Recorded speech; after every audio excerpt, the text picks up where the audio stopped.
Olá, alunos, sejam bem-vindos ao canal da Astra Educa e vamos estudar educação em direitos humanos, um tema central na disciplina de diversidade, direitos humanos e proteção integral, e que aparece com frequência em provas da SEDE-SC em forma de conceitos, marcos normativos e situações do cotidiano escolar. Aqui você precisa entender três coisas: quais são os princípios da educação em direitos humanos, quais normas sustentam essa política no Brasil e como isso vira prática concreta na escola, no currículo, na gestão e na convivência.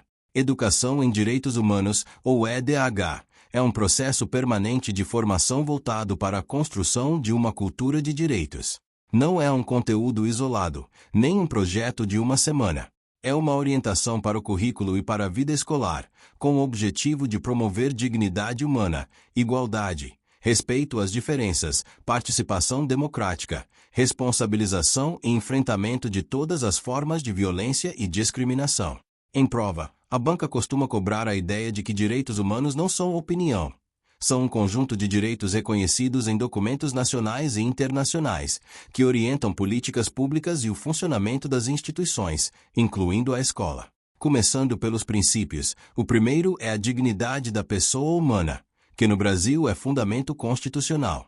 Educação em direitos humanos parte do reconhecimento de que todo estudante é sujeito de direitos e deve ter asseguradas condições de aprender e conviver com respeito, sem humilhação, sem discriminação e sem violência. O segundo princípio é a igualdade e a não discriminação. Isso significa enfrentar racismo, capacitismo, xenofobia, preconceito religioso, discriminação por gênero, orientação sexual e qualquer forma de exclusão. Aqui aparece uma pegadinha. Tratar todo mundo igual não basta quando as condições de partida são desiguais. EDH trabalha com igualdade de direitos e com equidade nas condições de acesso, permanência e aprendizagem. Outro princípio essencial é a democracia e a participação. Educação em direitos humanos pressupõe que a escola promova espaços de escuta e participação estudantil, diálogo, mediação de conflitos e gestão democrática, com regras claras e responsabilidade. Participação não é cada um faz o que quer.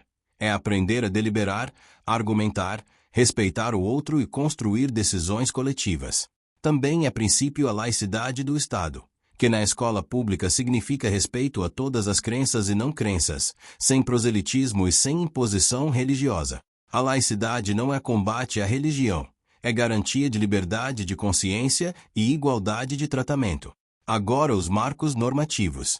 A base é a Constituição Federal de 1988, que assegura direitos fundamentais, repudia discriminações e estabelece como objetivos da República construir uma sociedade livre, justa e solidária, reduzir desigualdades e promover o bem de todos, sem preconceitos. Na educação, a Constituição define que ela visa ao pleno desenvolvimento da pessoa e ao preparo para o exercício da cidadania. Isso é a ponte direta com direitos humanos. Cidadania pressupõe conhecer direitos, deveres, regras de convivência democrática e mecanismos de proteção. No plano internacional, a referência clássica é a Declaração Universal dos Direitos Humanos de 1948, que inspira toda a linguagem de dignidade, igualdade e não discriminação. Para concurso, você não precisa decorar artigos, mas precisa reconhecer que EDH tem fundamento internacional e dialoga com tratados de direitos humanos, que reforçam deveres do Estado na proteção de crianças, adolescentes e grupos historicamente discriminados. No plano educacional brasileiro, um marco específico é o Plano Nacional de Educação em Direitos Humanos, o PNED, elaborado no âmbito federal como política orientadora para inserir EDH nos sistemas de ensino e em espaços formativos. Ele reforça a EDH como transversal, contínua e integrada ao currículo, à gestão e à formação de profissionais.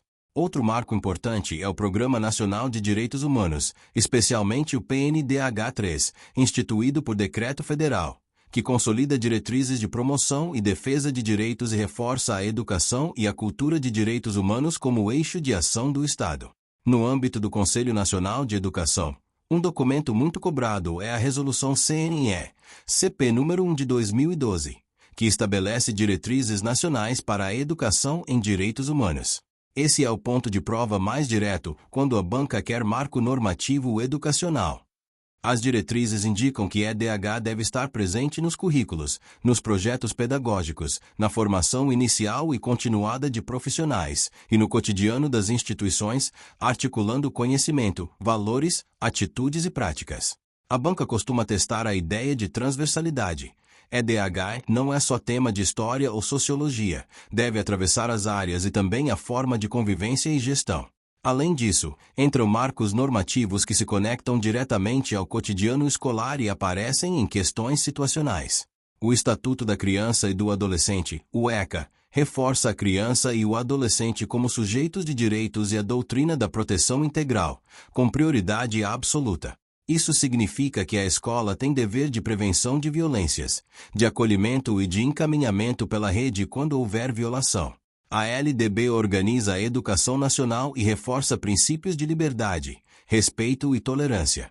A BNCC, como referência curricular, inclui competências gerais relacionadas à empatia, cooperação, responsabilidade, argumentação, cultura digital e cidadania, o que se articula diretamente à EDH, desde que não fique apenas no texto e vire prática pedagógica. Também aparecem como reforço legal leis de enfrentamento de violências e discriminações, como a Lei Maria da Penha, que ajuda a escola a compreender violência doméstica e seus impactos sobre estudantes e famílias, e a Lei nº 13.185/2015, que institui o Programa de Combate à Intimidação Sistemática, o bullying, exigindo ações preventivas e articuladas. Em inclusão e diversidade, entram a Lei Brasileira de Inclusão, que proíbe barreiras e discriminação contra pessoas com deficiência, e as leis que tornam obrigatório o ensino de história e cultura afro-brasileira, africana e indígena, que são componentes fortes de educação em direitos humanos porque tratam de identidade, memória, combate ao racismo e valorização da diversidade. Agora, como isso vira prática escolar, que é o que a sede SC mais cobra em cenários de escola. A primeira dimensão é o currículo. EDH deve aparecer nos objetivos de aprendizagem, nos conteúdos e nas metodologias. Isso significa planejar sequências didáticas e projetos que trabalhem direitos, deveres, democracia, participação, diversidade cultural, enfrentamento ao racismo, respeito às diferenças, prevenção da violência, cultura de paz e uso responsável das tecnologias. Mas atenção, EDH não é aula de moral nem doutrinação. É formação baseada em princípios constitucionais, em direitos reconhecidos e em desenvolvimento de competências de convivência democrática, com debate qualificado, escuta e argumentação, respeitando a pluralidade e a liberdade de consciência. A segunda dimensão é a gestão e o PPP. Educação em direitos humanos precisa estar registrada no projeto político-pedagógico, nas normas de convivência e nos fluxos de atendimento a conflitos e violências. Uma escola alinhada à EDH define regras claras contra a discriminação, estabelece procedimentos de mediação e responsabilização pedagógica, orienta como agir em casos de bullying, violência sexual, racismo, negligência e violência doméstica, e articula a rede de proteção. Em prova, o entendimento correto é que a escola não atua sozinha. Ela aciona conselho tutelar quando necessário, orienta famílias, registra ocorrências de forma adequada e aciona serviços de saúde, assistência e proteção conforme o caso.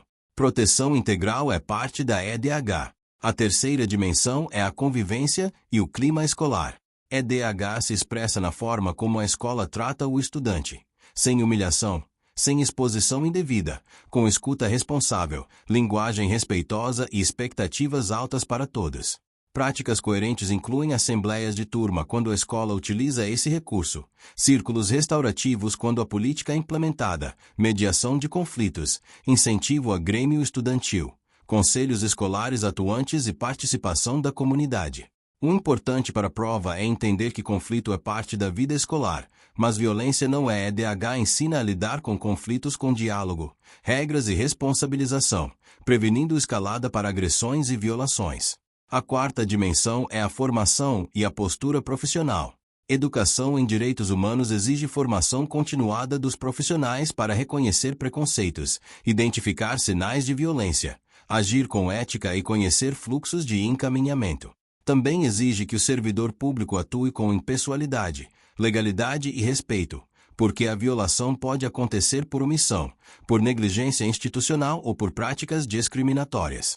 Em questões, a banca pode apresentar exemplos como piadas, apelidos, separação do estudante, negação de adaptações ou culpabilização da vítima.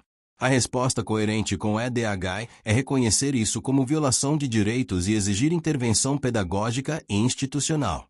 Por fim, um ponto que cai muito: educação em direitos humanos não se limita a datas comemorativas. Trabalhar 20 de novembro, 8 de março, 18 de maio, 19 de abril ou outras datas pode ser importante, mas não pode ser o único momento em que o tema aparece. A implementação correta é contínua, curricular e institucional, com planejamento, avaliação e acompanhamento. Quando a escola trata a EDH como evento, ela não muda a cultura escolar. Quando trata como política pedagógica, ela cria pertencimento, reduz violências e melhora as condições de aprendizagem. Para fechar e te deixar pronto para a prova, guarde este núcleo.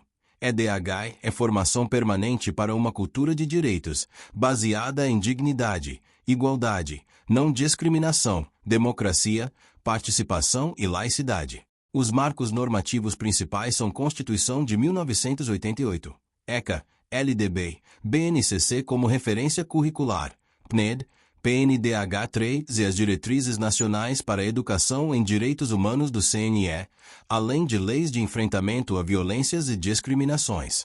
E as práticas escolares se materializam no currículo, no PPP, na gestão democrática, na convivência, na prevenção de violências, na mediação de conflitos e na atuação articulada com a rede de proteção integral.